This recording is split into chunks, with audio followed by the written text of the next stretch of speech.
अंगणवाडीमध्ये लहान लहान मुलांना दिल्या जाणाऱ्या पोषण आहारावरून अनेकदा प्रश्नचिन्ह उभं राहिलेलं आहे। आता तर या आहारातलं धान्य किती बोगस आहे याचा पर्दाफाश खुद्द अंगणवाडी सेविकेनंच केलेला आहे। मात्र प्रशासनाने काय केलं, आहाराचा दर्जा सुधारण्याच्या ऐवजी थेट अंगणवाडी सेविकेलाच बडतर्फ करून टाकलंय। आणि न्यूज 18 मराठीने याबाबत आवाज उठवल्यावर प्रशासन ताळ्यावरती आलंय।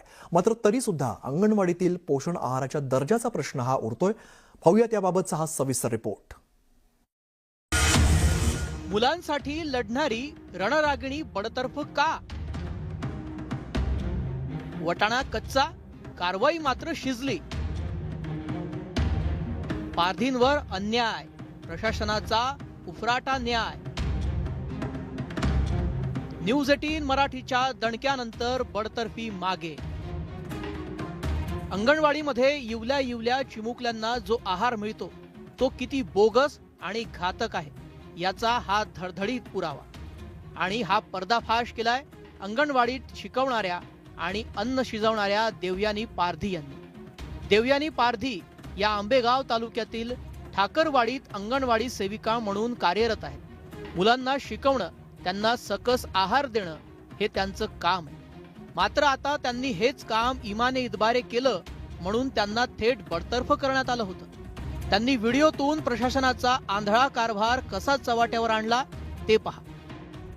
मुलांच्या रोजच्या दैनंदिन आहारामध्ये जर दुसऱ्या दिवशी जर उसळ असेल ना, तर आम्ही काय करतो, हा वाटाणा आदल्या दिवशी भिजत घालतो आणि दुसऱ्या दिवशी 9 ते 10 शिट्ट्या घेतो। 9 ते 10 तरी वाटाणा शिजला जात नाही। हे बघा, लहान मुलांना दिला जाणारा वाटाणा खराब असून तो भिजवूनही कच्चा राहत असल्याचं त्यांनी जगासमोर आणलं। त्यांनी लहान मुलांच्या आरोग्याच्या काळजीतून भोंगळ कारभाराला वाचा फोडली। पण आपलं प्रशासन इतकं गेंड्याच्या कातडीचं आहे की त्यांनी अन्नाचा दर्जा सुधारण्याऐवजी देवयानी पारधी यांना बडतर्फ करून टाकलं। आणि त्याचं कारण काय दिलं होतं तेही पहा। अंगणवाडी सेविका किंवा शासकीय अधिकारी कर्मचारी यांना कुठल्याही बाबतीत ज्या काही अडचणी किंवा तक्रारी असतील याबाबत त्यांच्या तक्रारी प्रस्तुत करण्याचं माध्यम हे वेगळं माध्यम असतं। आणि सोशल मीडिया वापराबाबत शासनाच्या ज्या आचारसंहितेबाबत जे काही नियम आहेत ते नियम पाळून शासकीय अधिकारी कर्मचारी यांना आपले मुद्दे मांडावे लागतात। महिला आणि बाल विकास प्रकल्प अधिकारी कुलदीप जाधव यांनी लेखी तक्रार का केली नाही असा सवाल उपस्थित केला। त्याबाबत न्यूज 18 मराठीनं थेट देवयानी पारधी यांना विचारलं तेव्हा त्या काय म्हणाल्या पहा। आता जो मी मुलांच्या आहारावरती जो व्हिडिओ तयार केला होता तर मी काळजी वाटली म्हणून तो व्हिडिओ तयार केला होता। आता त्या व्हिडिओतून मी जी काळजी दाखवली ती माझी चूक झाली का? आज मुलांच्या जीवाशी खेळ होतोय। आजच नाही, हे कित्येक वर्ष झाले हा निकृष्ट दर्जाचा आहार येतोय। बरं, आम्ही वारंवार लेखी देतोय की बाबा हा नाही, हे कुठेतरी बदलन असे कित्येक वर्ष लोटून गेली, आहार बदलत नाहीये। देवयानी पारधी यांनी लेखी तक्रारी केल्यावरही गेंड्याच्या कातडीचं प्रशासन ढिम्म राहिलं। म्हणून त्यांनी सोशल मीडियावर आवाज उठवला तर त्यांच्यावरच बडतर्फीची कारवाई करण्यात आली। आता यावरून प्रशासनावर जोरदार हल्लाबोल सुरू झालाय। सत्याचा आवाज दाबू नका।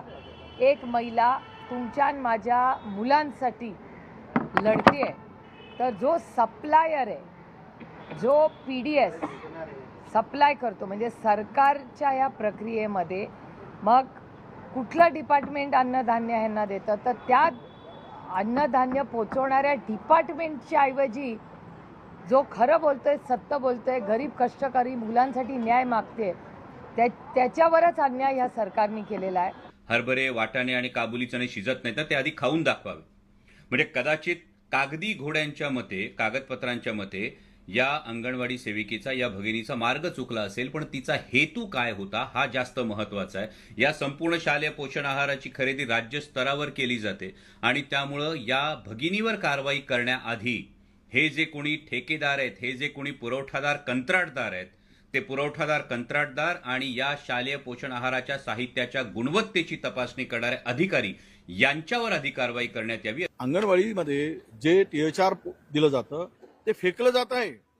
कोणी ते गरोदर स्त्री खात नाही, विद्यार्थी, छोटे मुलं आहे, बालक ते खात नाही, ते फेकण्यात चाललंय। आणि याच्यावरचा बजेट किती आहे? 3,500 कोटी रुपये। 3,500 कोटी रुपये पाण्यात घातले जात आहेत।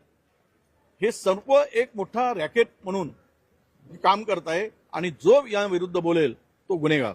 ही जी पद्धत आहे ही हुकुमशाही संपवावी लागेल. देवयानी पारधी ज्या ठाकरवाडीत अंगणवाडी सेविका म्हणून सेवेत होत्या तिथले ग्रामस्थ आणि विद्यार्थी काय म्हणतायत ऐका. गावकरींनी मॅडमला सांगितलं का हात आहार देऊ नका, पोरांच्या पोटात दुखते.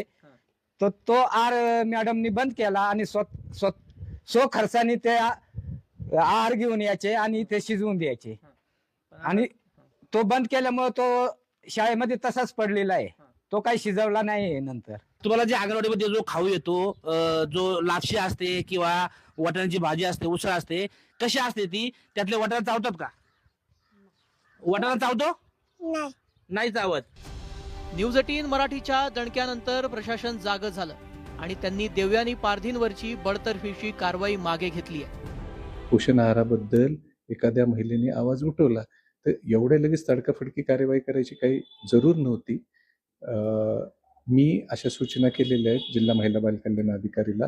ताबडतोब त्या महिलेला ह्या कारणासाठी म्हणून नाही, म्हणजे हे काही निलंबनाचं कारण होऊ शकत नाहीये, तर तिला ताबडतोब परत कामावर घ्यायच्या सूचना केलेल्या आहेत आणि तसा प्रस्ताव त्यांनी बनवून माननीय मुख्य अधिकाऱ्यांकडे जिल्हा परिषदेच्या पाठवलेला आहे आणि तिला लवकरच आपण परत कामावर घेत आहोत.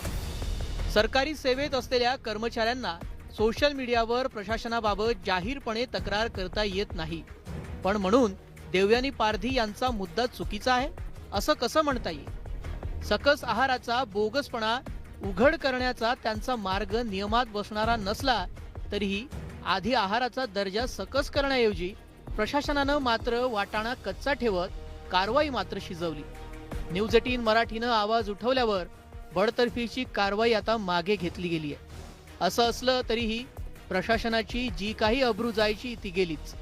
पण आता तरी निकृष्ट आहार देत चिमुकल्यांच्या जीवाशी मांडलेला खेळ थांबेल का, हा महाराष्ट्राचा सवाल आहे. सचिन तोडकर, न्यूज 18 मराठी, ठाकरवाडी, आंबेगाव.